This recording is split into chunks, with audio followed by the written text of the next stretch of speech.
అత్యంత వేధింపులతో వివాహిత సూసైడ్ చేసుకున్న ఘటన హైదరాబాద్ కేపీహెచ్పీ పోలీస్ స్టేషన్ పరిధిలో జరిగింది. వరంగల్ జిల్లా ఖానాపూర్కు చెందిన అన్నం రవీందర్ రెడ్డి, లక్ష్మీ దంపతుల కూతురు సౌజన్యకు 2020లో రజనీకాంత్ రెడ్డితో పెళ్లైంది. దంపతులు కేపీహెచ్పీ కాలనీలో ఉంటున్నారు.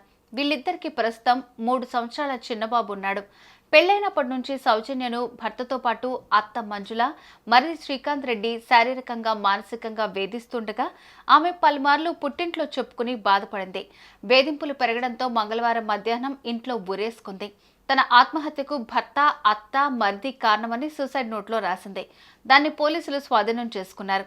కేసు దర్యాప్తు చేస్తున్నట్లు పోలీసులు తెలిపారు. నిన్న నైటు సౌజన్య అని చెప్పి ఈమె ఏజ్ 29 ఇయర్స్ ఉంటుంది. ఈమె సూసైడ్ చేసుకొని ఆత్మహత్య చేసుకొని ఇంట్లో హ్యాంగింగ్ చేసుకొని సూసైడ్ నోట్ రాసి చనిపోయింది. 100 డేలు రాగా ఇమ్మీడియట్గా ఇన్స్పెక్టరు టీం అందరు కలిసిపోయారు. అప్పటికే వాళ్ళు పక్కింటి వాళ్ళు దించి బతుకుతుందేమో అని చెప్పేసి హాస్పిటల్ షిఫ్ట్ చేశారు. నిన్న నైట్ వాళ్ళు వరంగల్ నుంచి వాళ్ళ తల్లిదండ్రులు వచ్చారు. అనుపమ లక్ష్మి అని చెప్పి కంప్లైంట్ ఇచ్చింది అత్త మీద, ప్లస్ భర్త రజనీకాంత్ మీద, ప్లస్ మరిది శ్రీకాంత్ రెడ్డి మీద. 304B మ్యారేజ్ అయ్యి 4 ఇయర్స్ అయింది కాబట్టి డౌరీ హరాస్మెంట్ ఉంది. గతంలో కూడా 4-5 సార్లు పెద్దల సమక్షంలో పంచాయతీ పెట్టుకున్నారు.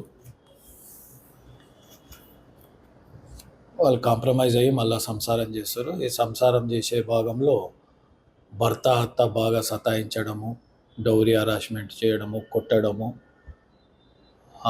తాళలేక మేము ఊరేసుకొని చనిపోయి సూసైడ్ నోట్ రాసింది.